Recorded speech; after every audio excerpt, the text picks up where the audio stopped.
I love this place. Thank you all for coming out in the rain, the pouring rain. We're gonna make this worth it for you. President Faust, Board of Overseers, faculty, friends, alumni, proud parents, members of the ad board, and graduates of the greatest university in the world.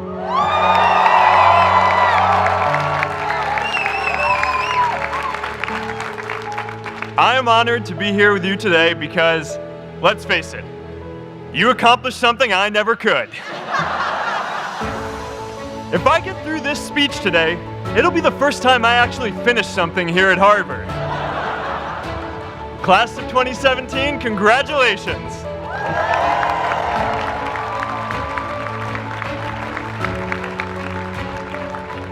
Now, I'm an unlikely speaker today, not just because I dropped out, but because we're technically in the same generation. We walked this yard less than a decade apart. We studied the same ideas and slept through the same Act 10 lectures. We may have taken different roads to get here, especially if you came all the way from the quad. But today, I want to share what I've learned about our generation and the world we're all building together. But first, these last couple of days have brought back a lot of good memories. How many of you remember exactly where you were and what you were doing when you got that email telling you got into Harvard?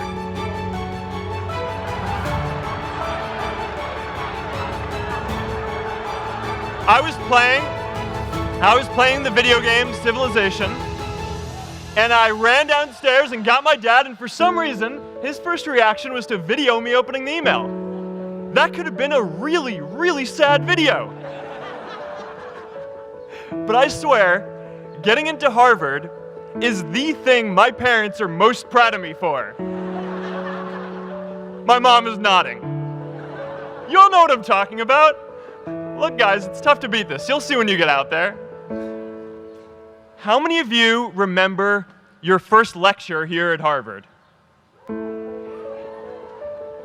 Mine was Computer Science 121 with the incredible Harry Lewis. Harry. I was running late for class, so I threw on a t-shirt, and I didn't realize until afterwards that I put it on inside out and backwards. My tag was sticking out the front. I couldn't figure out why no one in class would talk to me. Except for this one guy, KX Jin. He just went with it. We started doing our problem sets together, and now he runs a big part of Facebook. And that, class of 2017, is why you should be nice to people.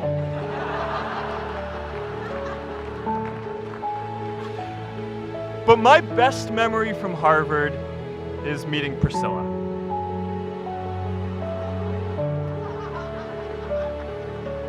I had just launched this prank website, Face Smash,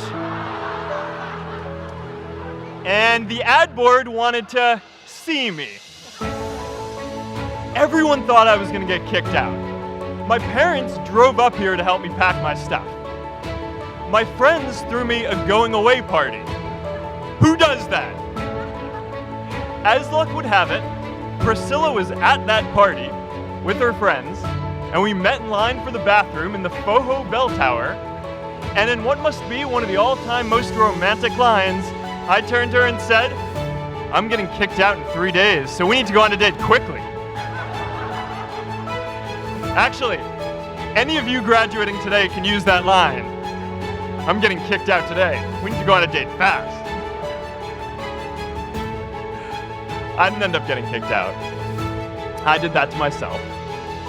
Priscilla and I started dating, and, you know, that movie made it seem like Face Smash was so important to starting Facebook. It wasn't. But without Face Smash, I never would have met Priscilla. And Priscilla's the most important person in my life. So you could still say it was the most important thing I built in my time here.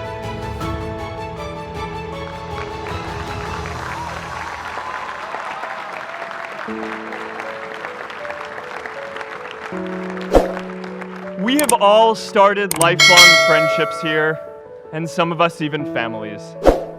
That's why I'm so grateful to this place. Thanks, Harvard.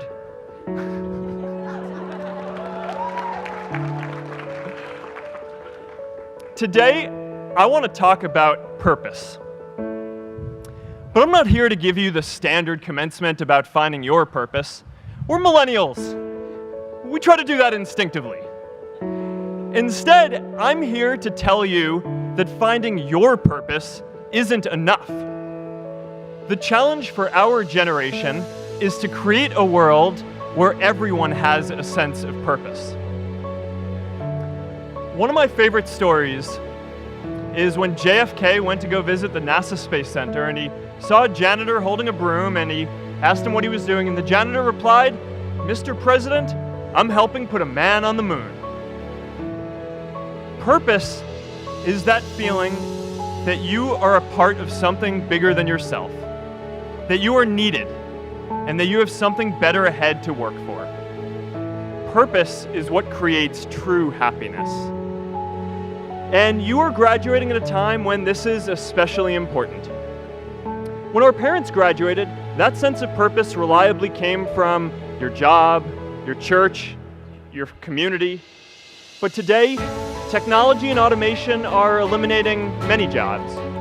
Membership in a lot of communities has been declining, and a lot of people are feeling disconnected and depressed and are trying to fill a void in their lives. As I've traveled around, I've sat with children in juvenile detention and opioid addicts who told me that maybe their lives would have turned out differently if they just had something to do, an after-school program or somewhere to go. I've met factory workers who know their old jobs aren't coming back and are just trying to find their path ahead. For our society to keep moving forward, we have a generational challenge to not only create new jobs, but create a renewed sense of purpose.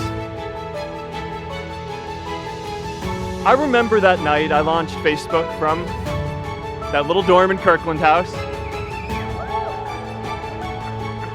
I went to Noakes with my friend KX, and I remember telling him clearly that I was excited to help connect the Harvard community, but one day someone would connect the whole world.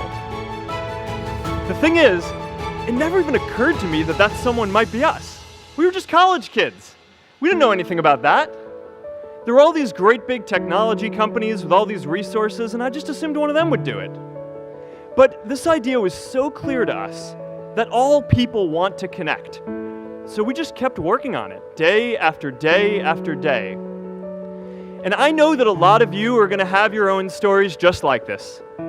A change in the world that seems so clear that you are sure someone else is going to do it. But they're not. You will. But it's not enough to have that purpose yourself. You also have to create a sense of purpose for others. And I found that out the hard way.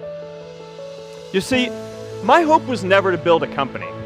I wanted to have an impact. And as all these people started joining us, I just assumed that that's what they wanted to do too. So I never took the time to explain what it was that I hoped we'd build. A couple of years in, some big companies wanted to buy us. I didn't want to sell. I wanted to see if we could connect more people. And we were building the first version of Newsfeed at the time, and I thought, if we could just launch this, it could change how we all learn about the world. Nearly everyone else wanted to sell. Without a sense of higher purpose, this was their startup dream come true, and it tore our company apart. After one particularly tense argument, one of my close advisors told me if I didn't agree to sell the company right now, I would regret that decision for the rest of my life. Relationships were so frayed that within a year or so, every single person on our management team was gone. That was my hardest time leading Facebook. I believed in what we were doing, but I felt alone. And worse, it was my fault. I wondered if I was just wrong, an imposter, a 22-year-old kid who had no idea how things actually worked. Now, years later, I understand that that is how things work when there's no sense of higher purpose. So it's up to all of us to create it so we can all keep moving forward together.